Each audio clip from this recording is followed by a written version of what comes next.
then still, 3XR was very, very likely to win. For sure. So, good stuff from 3XR at the end to close out the round.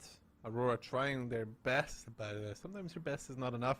But you could see their style, you know, playing a lot slower. And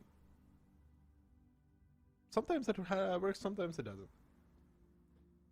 Yeah, but to be honest, it is a trademark of very good teams to be able to play multiple styles, right? One, it gives you a lot more options, and two, it makes you just that little bit unpredictable against the opposing teams that don't really know what's going to be coming. I mean, Aurora tried something funky here with the triple type 5, but, well, we clearly saw that it wasn't working. And to be honest, I have to kind of ask the question here, what exactly the plan was?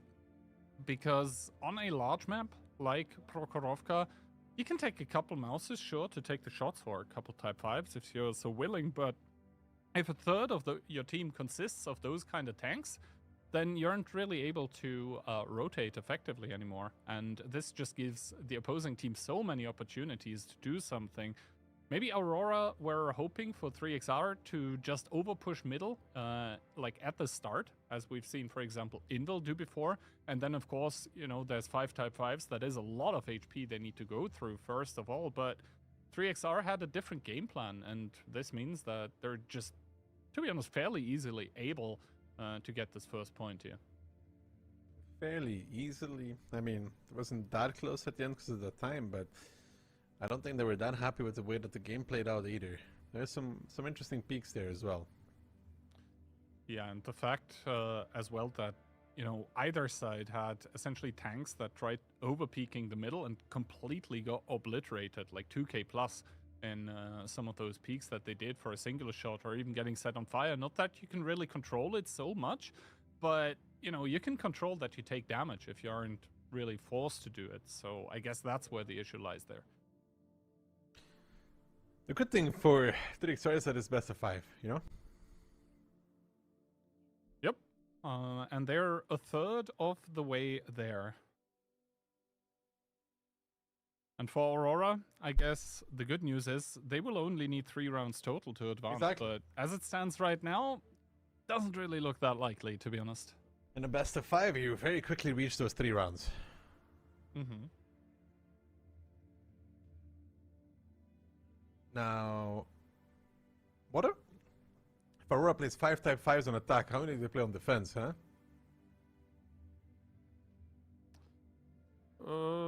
I hope not too many, because really I'm not the biggest fan of super heavies on Prokhorovka, but the secret is about to be lifted, and the answer is, well, 0 type 5s for Aurora. I was just about to say let's wait until they finish changing tanks, but obviously that's not a thing in 15v15, and so 3XRW are going to be starting with double EBR, STRV, 5 IS-7s, and 7 Dravets. In return, Aurora, double STRV, double 279, mounts, double EBR, quad IS-7, and quad Dravets as well. Mainly going towards the east in the beginning for both teams. Look at that movement. I mean, 3XR straight pressuring east, but Aurora is going to face them there. That's ideal for Aurora. If the push happens, they're going to decimate it. Well, let's see. A 7-line push by the tanks of 3XR coming in here. That's a lot of Dravets together with the IS-7, and, well, that is a lot of shots towards that EBR of IOS, but only one connecting so far. But now the power move by 3XR, it does get spotted out, and immediately reaction by Aurora, sending a lot of tanks in towards the lower side, in towards the river here. YOLO with that EBR getting spotted as well, but he is going to be trying to make his way away from those IS-7s that are really all pushing. The question is it enough to really attack and drive over the tanks of Aurora that are already here, are already in position? Not a lot of damage so far on Milo, but that's about to change. Terrible damage actually on Milo. He manages to cross over. Now the rest of the 3XR team arriving in these positions, but Aurora not stopping, continuing to drive. The SRV is on the hill already. Albert, Baron, Kalim just pushing past as well with their own tanks. From above comes the SRV of Jakefa. A little bit over eager, to be honest, in that one. Wants to get involved, but needs to make sure that he doesn't get down altogether. Pushing back now, rerolls towards 800 HP as well, and Aurora will clean up the riverbed, you would assume, looking at the current situation. Although there's Dravitz is coming back in, this initial damage hasn't been all she wrote about at all for them. Mino should have basically died. Now Kalium and Sabo are going to die in return, and I think Invo will actually 3XR would actually clean up the last remaining i7s here as well.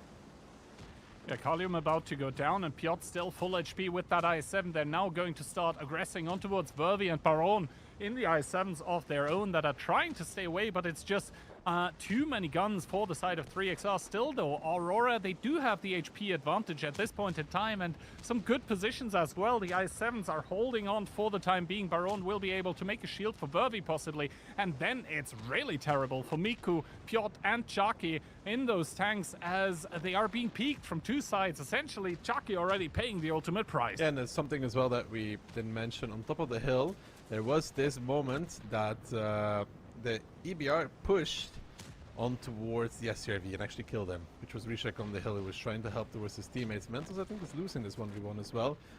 Doesn't really matter because YOLO made it 2v1 nonetheless. And Aurora, even though the damage wasn't so clean in the beginning, they do pick up the round. They should have won this much more convincingly though.